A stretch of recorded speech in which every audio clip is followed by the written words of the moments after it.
Thank you, thank you.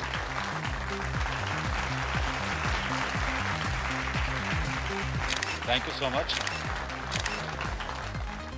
इस car को बनाने का हमारी कंपनी का सपना तो था ही, साथ ही न्यू जनरेशन को हम लोग एक ऐसी कार देना चाहते थे जिसमें बैठ के वो लोग कूल और फैंसी फील करें, जैसी feel American and German brands की कार में होती है। अब आपका ज्यादा वक्त ना लेते हुए let me introduce to you the most valuable gift to our nation. Ayaan, please come. Vicky, can I have the remote, please? Yeah. There you go. Future is all yours.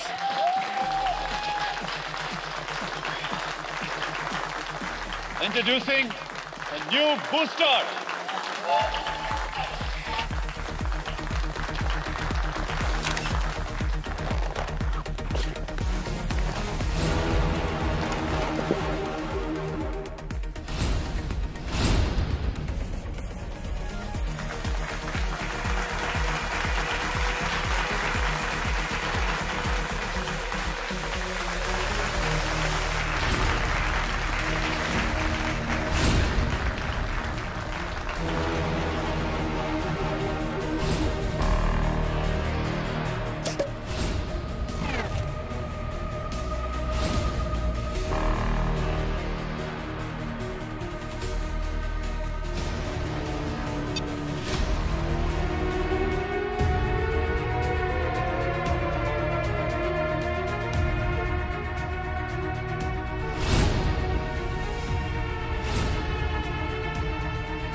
वेद,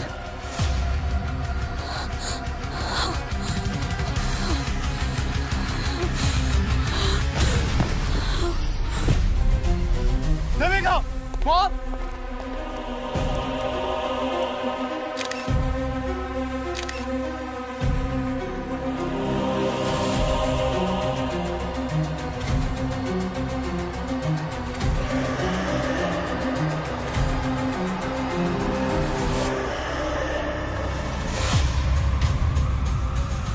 क्या ये कोई नई तरीके का डार्क पब्लिसिटी स्टंट है? अगर है तो 3 निशाने पर लगाएं, क्योंकि ये इवेंट हर जगह वायरल हो चुका है। आमतौर पर कार के साथ उसके फीचर्स लॉन्च होते हैं, लेकिन बूस्टर के साथ लॉन्च हुई है उसकी ड्राइविंग सीट पर बैठी हुई एक डेड बॉडी। आज जहां पर बुकिंग्स के लिए कस्टमर्स की लंबी लाइन होनी चाहिए थी, आज वहीं पर आई हुई है सीआईडी की टीम।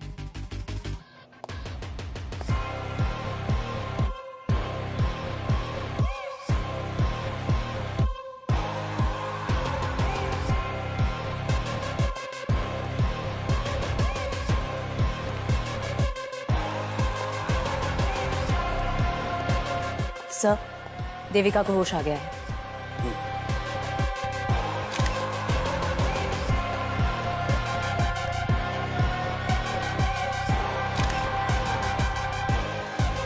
सर, जब हमने पहले बॉडी को देखा था तो एकदम चट्टान जैसे कड़क थी।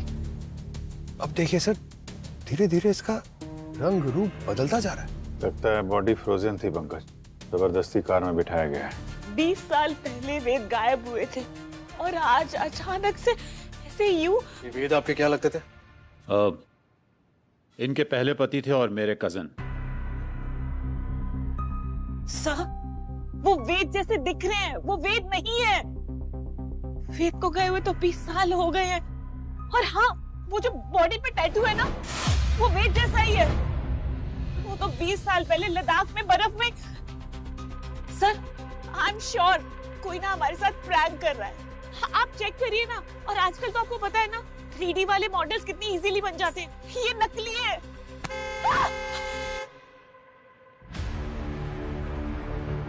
सर, बॉडी काफी तेजी से डिकम्पोज हो रही है। इसके पहले कि हमारे यहाँ सिर्फ हड्डियां ही बचे, बॉडी को फटाफट फॉरेंसिक लैब भेजने का इंतजाम करो।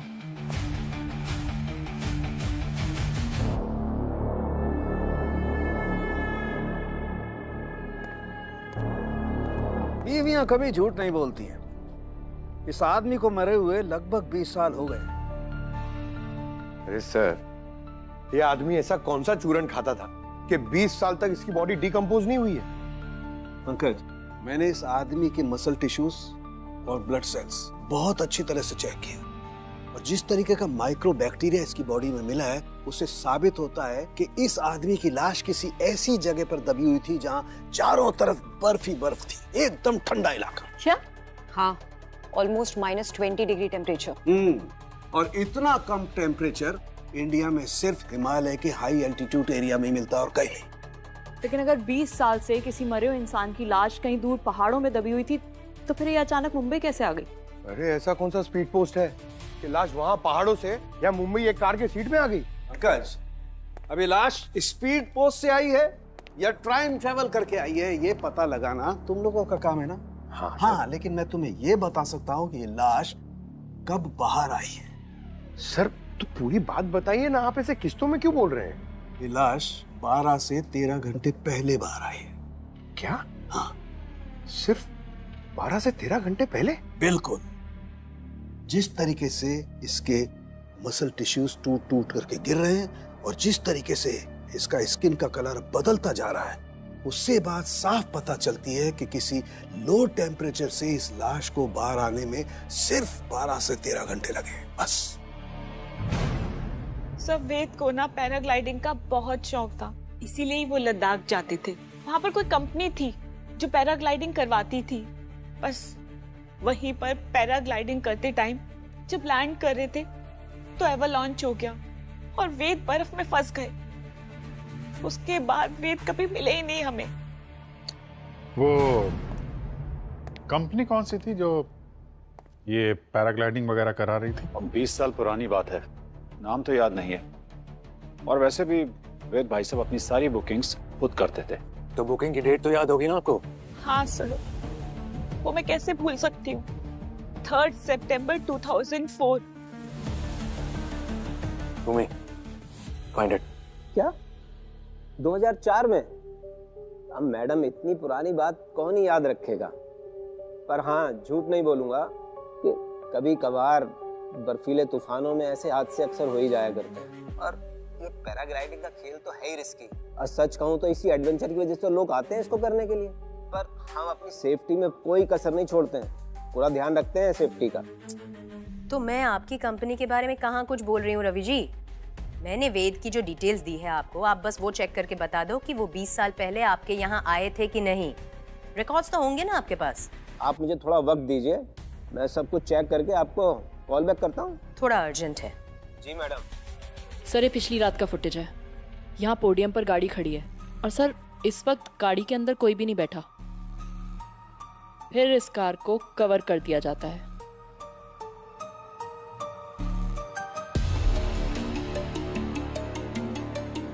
और फिर आज सुबह यहाँ जब इस कार को अनकवर किया जाता है, सर देखिए, वेद की लाश ड्राइवर सीट पर बैठी मिली है।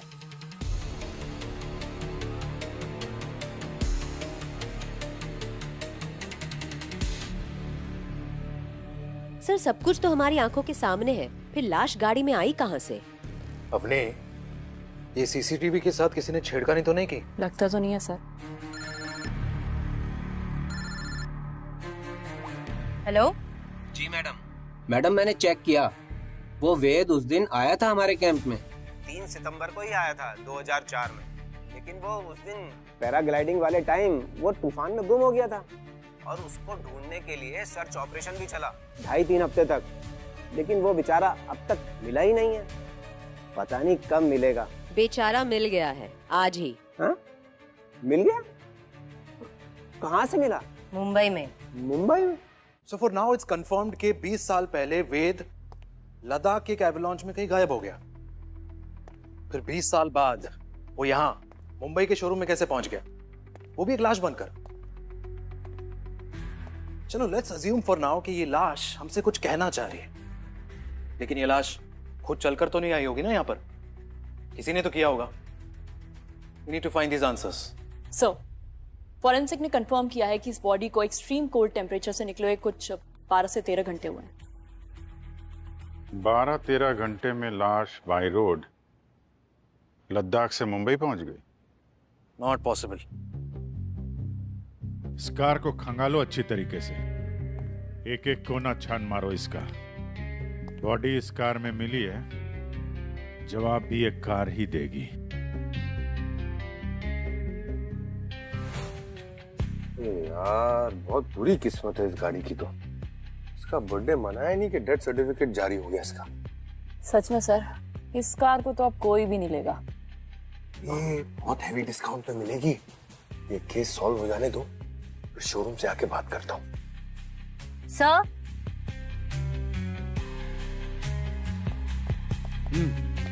सर यहाँ से बहुत अजीब स्मेल आ रही है। हाँ सर, कोई केमिकल जैसी स्मेल है। कार तो एकदम ब्रांड न्यू है, तो किसी भी तरह का केमिकल का स्मेल तो नहीं आना चाहिए। हो सकता है बॉडी को डिक्की में रख के छुपाया हो। बर्फ से निकालने के बाद बॉडी को सड़ने से बचाना तो चाहिए ना, तो केमिकल लगा के यहाँ रख दिया होगा। और जिसने डेड बॉडी को यहाँ लाया होगा वो इसी में छुपा होगा। अरे बिल्कुल हो सकता है सर, ये देखिए ना, कम से कम 2 आदमी के लेटने की जगह है। पंकज सब ठीक है ना? ठीक ही है सर।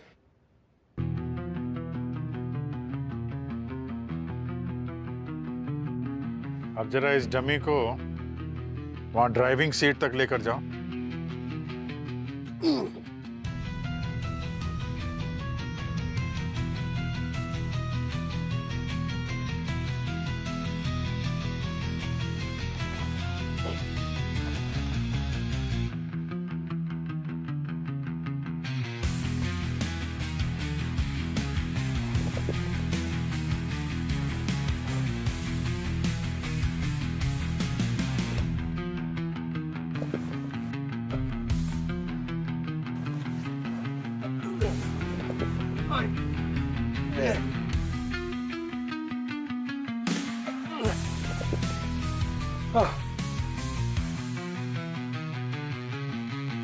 हालत खराब हो गई सर।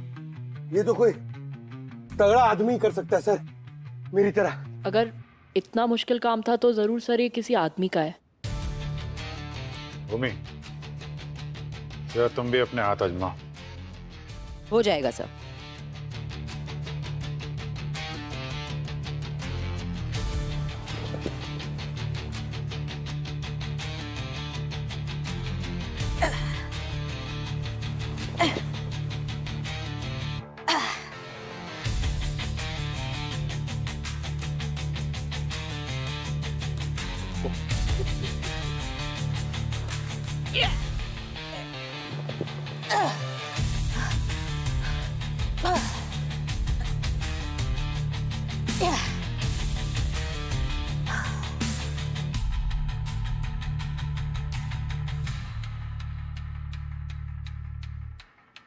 इतना भी मुश्किल नहीं था पंकज जी। वो एक्चुअली सर वहां सीट के पीछे मेरा पैर फंस गया था, वो ऐसे करने के चक्कर में। अच्छा, मतलब बॉडी को शिफ्ट करने वाला आदमी या औरत भी हो सकती है।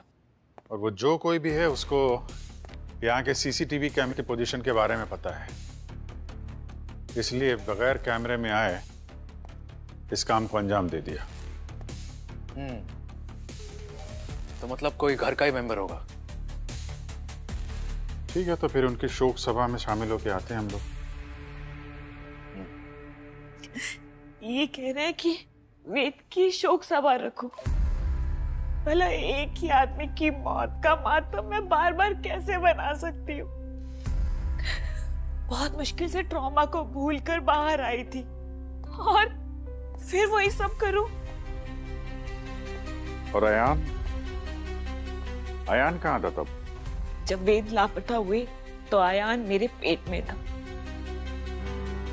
मैंने उसे कैसे पैदा किया है, कैसे पाला है ना, ये मैं ही जानती हूँ।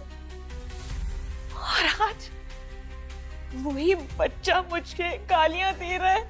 गाली नहीं दे रहा मैं, पर हाँ गुस्सा हूं, बहुत गुस्सा हूं। और क्यों ना हूं गुस्सा,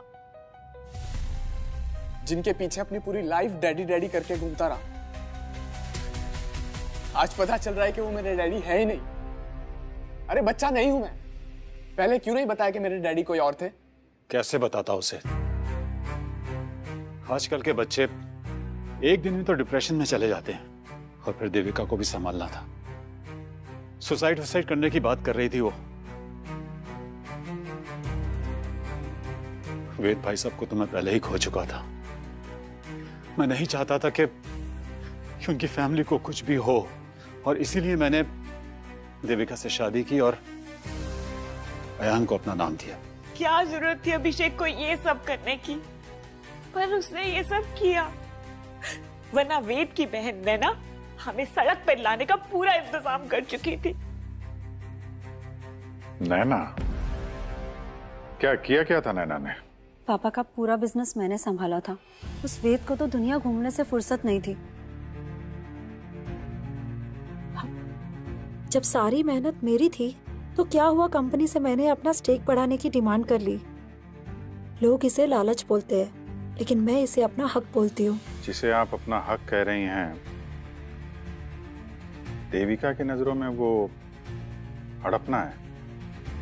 इसे कैसे बोल सकती है वो? शर्म नहीं आई उसे ये कहते हुए? जिस शोरूम में खड़े रह के उसने वो कार लॉन्च की थी, वो शोरूम मेरे पैसे से चलता है। ऑटोमोबाइल कंपनी मेरी है। महीने महीने पैसे भेजती हूँ मैं उसे और उसके बेटे की परवरिश के लिए। वो तो कह रही थी कि अभिषेक उन सबको संभालता है। अभिषेक संभालता है? क्या संभाला उसने? वो मेरे चाचा का लड़का है। उधर वेद मिसिंग हुआ और इधर इसने उसकी ही बीवी से शादी कर ली, हमारी प्रॉपर्टी पे मौज करने के लिए। चाहती तो मैं उसी वक्त उसकी पोल खोल सकती थी। क्या मतलब? पोल खोल देती?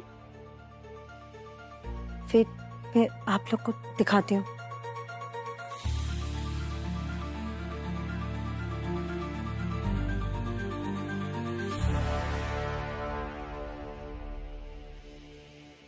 ये देखिए सर, देविका से शादी करने से पहले अभिषेक ने किसी श्वेता नाम की लड़की से भी कोर्ट में शादी की थी।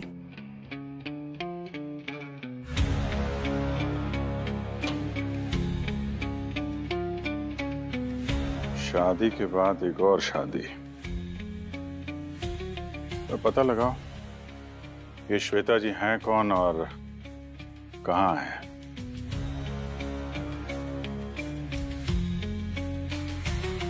5 मिनट के लिए देखने दीजिए ना, वो हमारे फैमिली मेंबर थे। सर आप प्लीज समझने की कोशिश कर दीजिए, हम ऐसे किसी को भी अंदर जाने नहीं दे सकते हैं। अरे मैडम। सर आप लोग जाइए प्लीज, बिना परमिशन के आप अंदर नहीं जा सकते। क्या बात है? मैम, वेद मेरे हस्बैंड भी और आयान उन्हीं का बेटा है। आज तक हमने आयान को ये नहीं बताया कि वेद उसके पापा थे। प्लीज आखिरी बार मेरे बेटे को उसके पापा की शक्ल देखने दीजिए ना। ये फॉरेंसिक लैब है, यहाँ बहुत सारे कॉन्टामिनेशन होते हैं और बॉडी के कांटेक्ट में आने से पहले बहुत सारे प्रिपरेशन करने पड़ते हैं। आप लोग जाइए, पहले परमिशन लेकर आइए, उसके बाद ही मैं आपको अंदर अलाउ कर सकती हूँ। ठीक है, हम लोग परमिशन लेकर आते हैं। आओ बेटा। Thank you.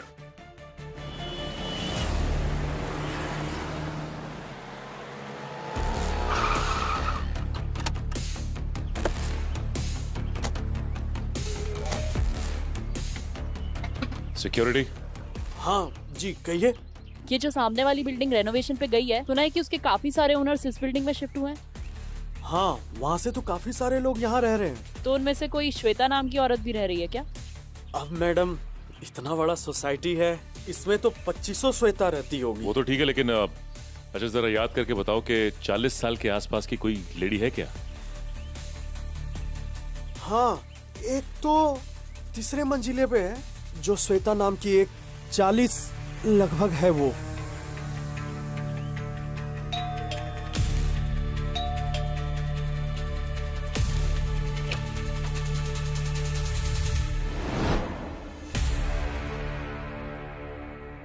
श्वेता जी। जी कहिए। हम लोग सीआईडी से हैं। अच्छा ये बताइए कि कल कार लॉन्च पे आप देविका के शोरूम पे थी ना? एक मिनट।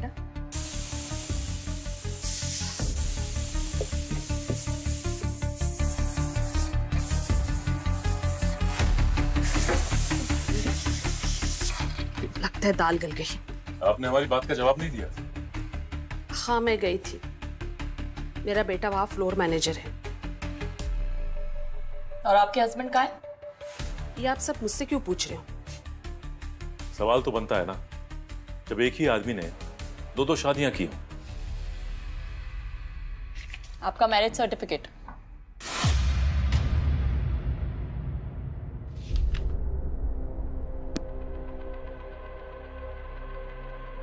हाँ, अभिषेक ने कोर्ट मैरिज की थी मुझसे, और विकी हम दोनों का ही बेटा है।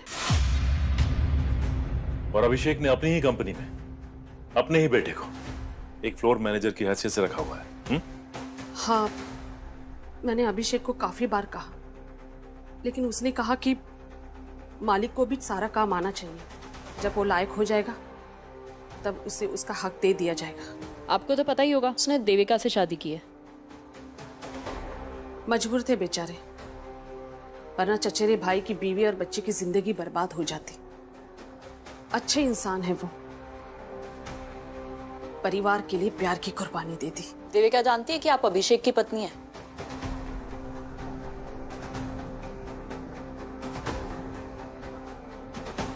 अच्छा ये विकी अभी कहाँ है? मुझे नहीं पता, कल से वो घर नहीं आया। मुझे थोड़ी ना वो बता कर जाता है। एनीवे, फिलहाल हम चलते हैं।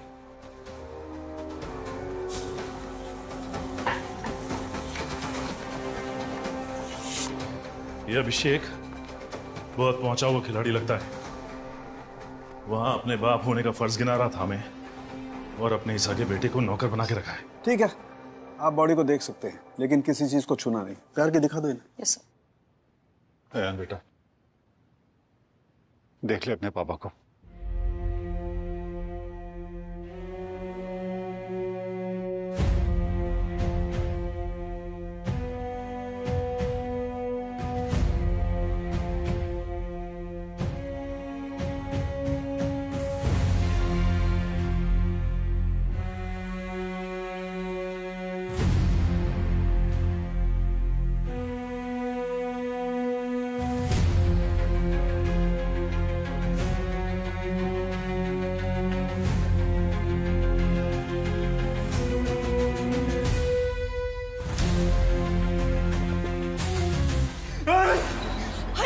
अयान बेटा, संभाल मैं आपको।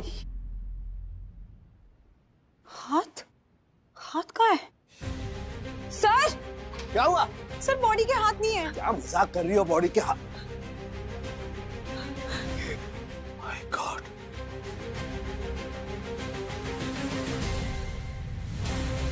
दोनों हाथ कटे हुए। अरे गार्गी, इसके दोनों हाथ किसने काटे? फॉरेंसिक लैब से कौन चोरी करके ले गया हाथ?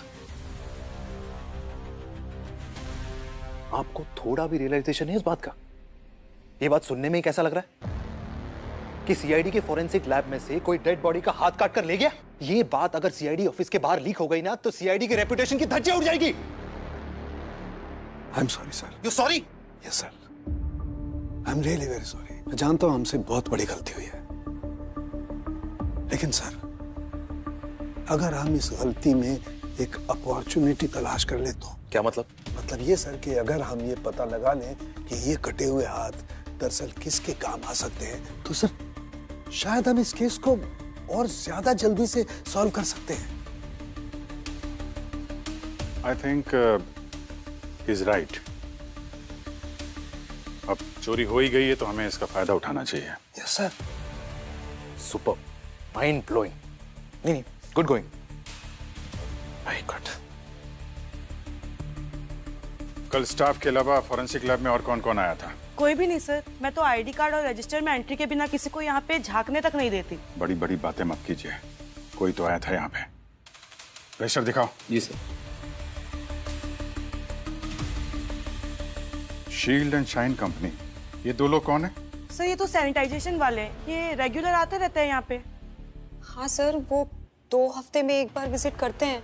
फॉरेंसिक लैब है तो सैनिटाइजेशन की जरूरत पड़ती रहती है, उनसे टाई अप है सर हमारा। शील्ड एंड शाइन कंपनी, पता लगाओ किन 2 लोगों को भेजा था उन लोगों ने यहाँ पे।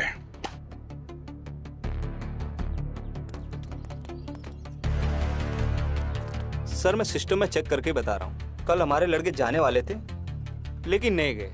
शेड्यूल में था कल विजिट का, लेकिन वो और किसी साइड पे फंस गए। लेकिन ये कंफर्म है हमारे लड़के नहीं गए, ये कंफर्म है सर। ठीक है, ये शेड्यूल तो आता जाता कोई भी देख सकता है। कल या पूरे दिन कौन कौन आया था? सर जो भी आए थे सबका डिटेल है इसमें। ये अभिषेक, देविका, अयान, ये तीनों क्या कर रहे हैं आज यहाँ? सर डेड बॉडी देखने आए थे। अयान को आखिरी बार अपने डैड से मिलना था। सर वो लोग तो कल भी आए थे और बिना परमिशन के मैंने उन्हें जाने नहीं दिया सर। कल भी आए थे वो लोग यहाँ पे? जी सर। और यहीं खड़े थे जहाँ पे हम लोग खड़े? Yes sir. फिर तो इस शेड्यूल पे उन लोगों की भी नजर पड़ी होगी। वो सैनिटाइजेशन वालों की कोई शक्ल देखी तुमने, उनका चेहरा? सर वो तो मास्क और यूनिफॉर्म से पूरी तरीके से कवर थे, तो हमने बस डेटा एंट्री की और उन्हें जाने दिया। जब तक वो हाथ नहीं मिल जाते तब तक ये केस हमारे पकड़ में नहीं आएगा। वो हाथ मुझे चाहिए अभिजीत।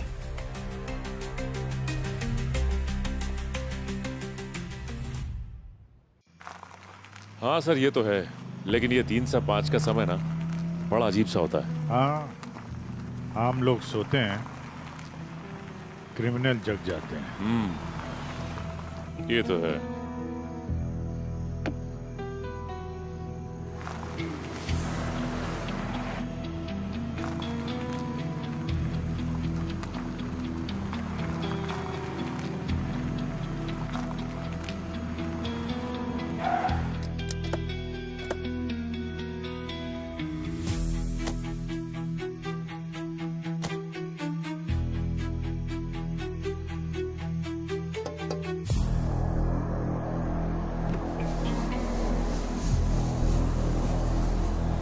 Hello.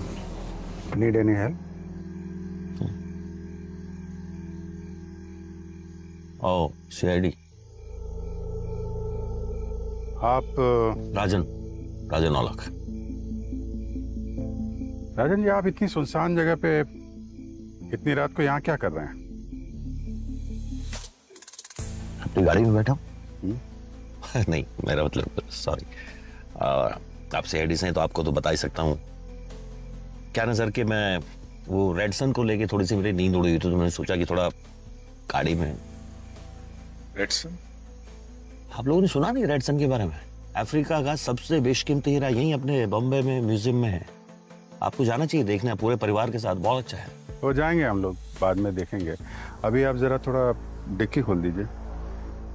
Dicky sir? कुछ नहीं डिक्की में। देख लेते हैं।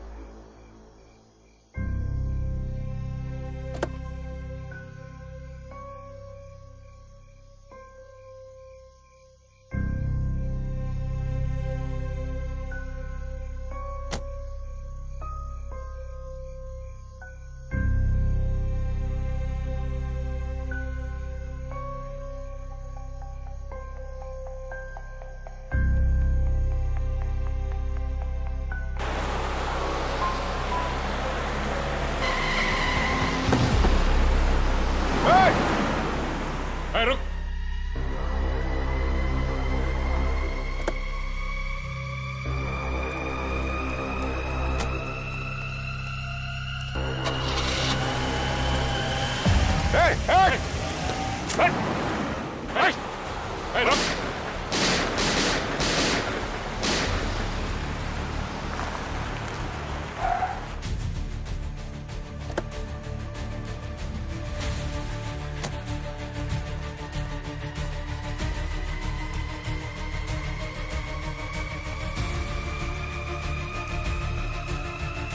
Put your guns down.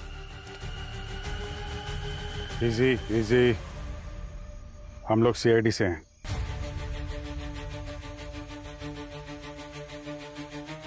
गोली आप लोगों ने चलाई थी? जी हाँ, गोली हम ही ने चलाई। हम लोग पेट्रोलिंग पे थे और यहाँ पे एक आदमी खड़ा था। हमको शक हुआ और उससे डिक्की खोल के दिखाने के लिए कहा, लेकिन मौका मिलते ही भाग गया। दिखने में कैसा था? अच्छी हाइट थी, लंबा चौड़ा था, वेल बिल्ट। राजन नाम बताया था उसने। राजन? कब से पीछा कर रहा हूं उसका। He is the most wanted jewel thief. वो और उसका partner Rehan Roy red sun को चुराने की फिराक में है। हाँ, कुछ अफ्रीकन रेड सन की बात कर तो रहा था वो। 25 अप्रैल को एक चोरी कर चुका है। अब रेड सन तक पहुंचने से पहले उसे पकड़ना पड़ेगा। किस डायरेक्शन में गया? ओ, इधर ही सीधा गया वो।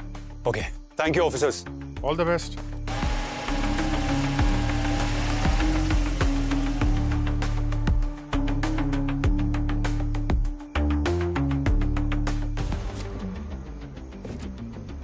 ओह माय गॉड, हाथ? हाथ की उंगलियों के पोर के जो स्किन है वो निकाले हुए हैं यार। तब से जिस हाथ को ढूंढ रहे थे कोई यहाँ फेंक के गया। कोई तो है जो हमारी मदद कर रहा है क्रिमिनल को पकड़ने में। ये देखो, ये दोनों कटे हुए हाथों की ये 10 उंगलियां देखो। जहां जहां से फिंगरप्रिंट्स मिल सकता था वहीं से स्किन हटा दी गई है। तो सिर्फ फिंगरप्रिंट्स चुराने के लिए हाथ काटे गए हैं। और ये फिंगरप्रिंट्स किसी पासवर्ड प्रोटेक्टेड प्लेस को खोलने के लिए भी चाहिए होंगे। करेक्ट। कोई डोर, कोई तिजोरी। जिसका मतलब जिसके पास भी ये तिजोरी या डोर है इधर पे, उसी ने हाथ काटा और चुराया है। सर, मैं देविका और अभिषेक के रिकॉर्ड्स जैसे कि बैंक अकाउंट्स, बिल्स वगैरह चेक कर रही थी। उसमें से ये मिला।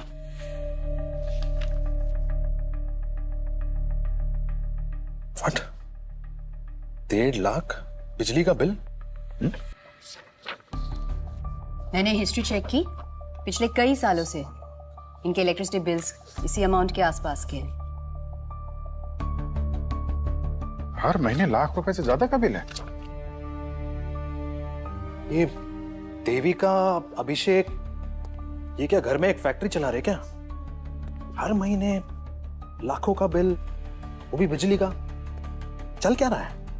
इतना एसी क्यों चला रहे हैं ये लोग? मतलब घर में शिमला बनाना है क्या? एक मिनट। क्या बोला तुमने? सर, मैंने तो बोला बस कि घर में शिमला बनाना है क्या? शिमला? लद्दाख भी तो बना सकते हैं। पंकज, तुम लद्दाख के लिए निकलो तुरंत। जिस कैंपिंग कंपनी के लिए वेद ने पैराग्लाइडिंग की थी उसकी सारी डिटेल्स निकालो। सारे प्रूफ चाहिए मुझे। Okay, come on. अभिजीत, कल रेड मारने की तैयारी कीजिए। अच्छा। अभी एक कटे हुए हाथ ही हमें उनके गले तक पहुंचाएंगे।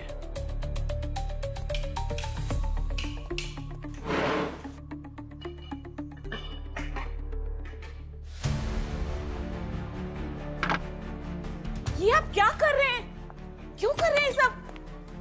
देखिए ना, हमारे घर को कैसे तहस नहस कर दिया इन लोगों ने। क्या हो रहा है ये सब? क्या कर रहे हैं आप लोग? रोकिए इसे। आंखों में सुरमा लगा रखा है क्या? दिख नहीं रहा तलाशी चल रही है? तलाशी? किस बात की तलाशी? मिस्टर अभिषेक, ऐसी कौन सी फैक्ट्री लगा रखी है आपने इस घर में कि आपके बिजली का बिल आसमान छू रहा है? वो भी पिछले 20 सालों से। लाखों रुपए का बिल आ रहा है आपका। कर क्या रहे हैं यहाँ पे? लाखों रुपए का बिल आ रहा है तो उसमें क्या हो गया? क्या हो गया अभी पता चल जाएगा। अच्छे से तलाशी लो। अगर दीवार तोड़नी पड़े ना, वो भी तोड़ो। पर आप उन लोगों का घर क्यों नहीं तोड़े जिन्होंने हमारा घर तोड़ा है? नैना जी का घर भी नहीं बचेगा सीआईडी के प्रकोप से। अभी आप चलिए, पीछे हटिए, कोने में खड़े हो जाइए।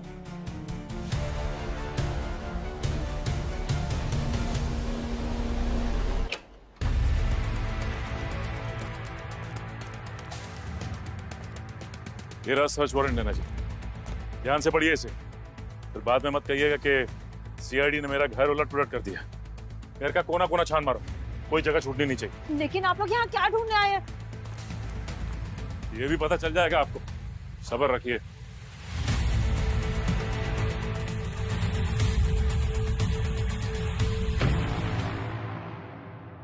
सर मैंने तो मैडम को फोन पर सब बता दिया था, कैसे वो वेद बर्फीले तूफान में गुम हो गया था। मेरे पास कुछ न्यूज़पेपर कटिंग्स भी है उस दिन की, ये देखिए जिस दिन एक्सीडेंट हुआ। ये सब ठीक है। आप लोग यहाँ पे ग्रुप की फोटोज लेते हैं ना कैंप में? हाँ सर लेते। तो वेद की 3 सितंबर 2004 की ग्रुप फोटो दिखाइए।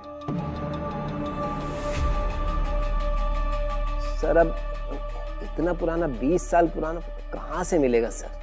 है सर, पुराने एल्बम में मिल जाएगी। चुप कर, मुझे कुछ पता भी है सर, इसे कुछ नहीं पता। 1 मिनट, फोटो लेके आओ। जी सर,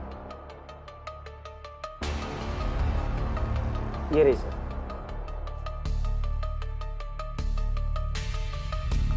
इसमें वेद कौन है बताओ? ये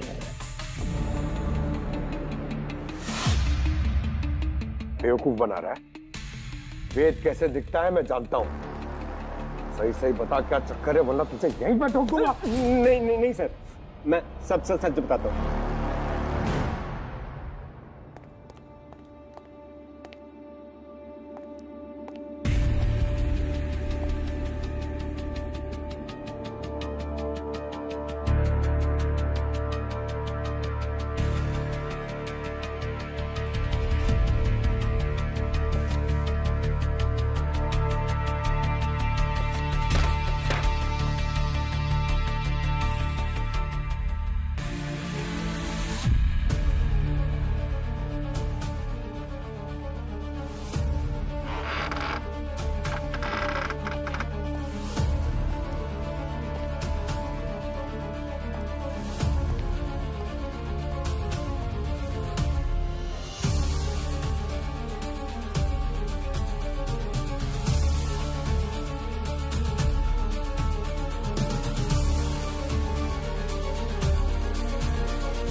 सर?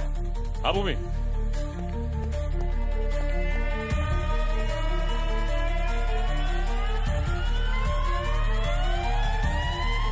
डेफिनेटली यहाँ कुछ है।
हाँ पंकज।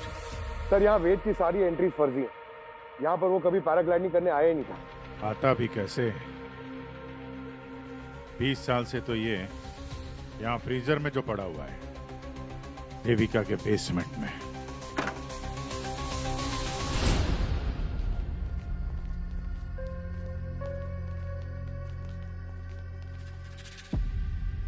क्या बात है, बेसमेंट के अंदर अच्छा खासा लॉकर बना हुआ है। नैना जी, आप इस डिजिटल लॉकर का पासवर्ड देंगी या फिर इसके लिए भी हमें ही काम करना पड़ेगा?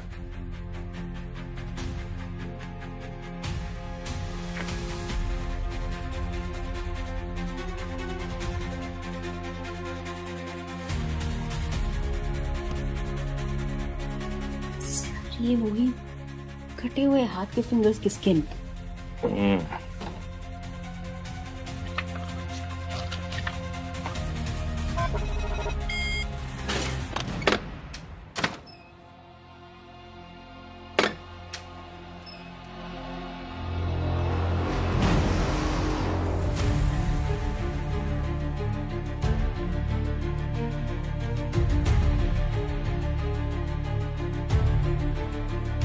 इतना सारा सोना? इतना सोना कहाँ से आया इनके पास? हो ये तो अब नैना जी बताएंगी गिरो चलकर। वैसे भी इनकी फैमिली का गेट टुगेदर जो रखा है वहां पे। लेकिन इतना सारा सोना आया कहाँ से आपके पास? पापा अपनी सारी ब्लैक मनी को गोल्ड में कन्वर्ट करके वेद के नाम छोड़ गए थे। वेद के गायब होने के बाद मैंने बहुत कोशिश करी और डिजिटल सेफ को खोलने की, लेकिन वो सिर्फ वेद के फिंगरप्रिंट से ही खुल सकती थी। और जब उस दिन वेद की लाश को शोरूम में देखा तो मुझे मौका नजर आया। हाथ काटने किसको भेजा था? सैनिटाइजर कंपनी के वर्कर को। ऐसे कैसे? हमने तो उनसे पूछा था, उन्होंने तो साफ मना कर दिया था। झूठ बोला उन्होंने। मैं उस कंपनी में 80% की शेयर होल्डर हूँ, बेसिकली ओनर। वो मेरी बात टाल ही नहीं सकते। पैसे की लालच आदमी को कितना गिरा देती है। रिश्ते नातों की कोई अहमियत नहीं है तुम्हारे लिए।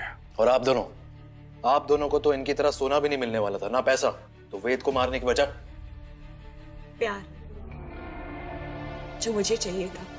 वेद से मेरी शादी तो हो गई थी, पर मुझे प्यार नहीं मिला था। शादी के 1 साल बाद मेरी मुलाकात अभिषेक से हुई। मुझे ऐसा लगा शायद मुझे यही चाहिए। प्यार तो मुझे भी हो गया था देविका से, लेकिन एक बात की सिक्योरिटी थी कि अगर मैं देविका से शादी कर लेता हूं तो जो भी दौलत इसे मिलने वाली है मैं भी उसका मालिक बन जाऊंगा। लेकिन तभी वेद भाई साहब को हमारे प्यार के बारे में पता लग गया और इसीलिए उन्हें रास्ते से हटाना बहुत जरूरी हो गया था।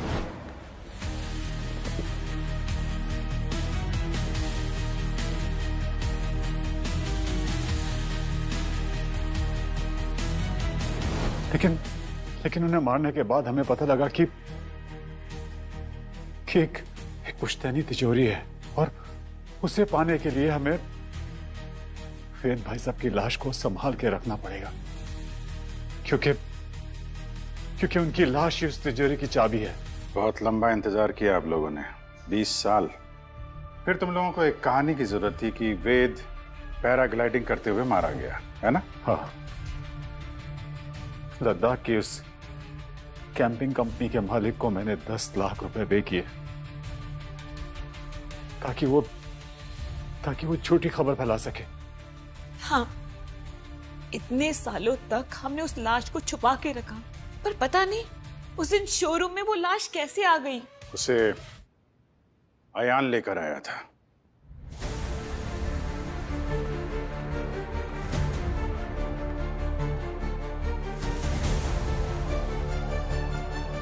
हाँ, मैंने निकाली थी पापा की लाश वहां से। एक दिन मुझे मेरे ही घर में छिपा हुआ एक बेसमेंट मिला। नीचे गया तो वहां पे फ्रीजर में एक लाश पड़ी हुई थी जिसकी शक्ल बिल्कुल मेरी तरह थी। फिर मैंने इन दोनों को एक्सपोज करने के लिए विक्की की मदद से पापा की लाश को शोरूम तक पहुंचाया।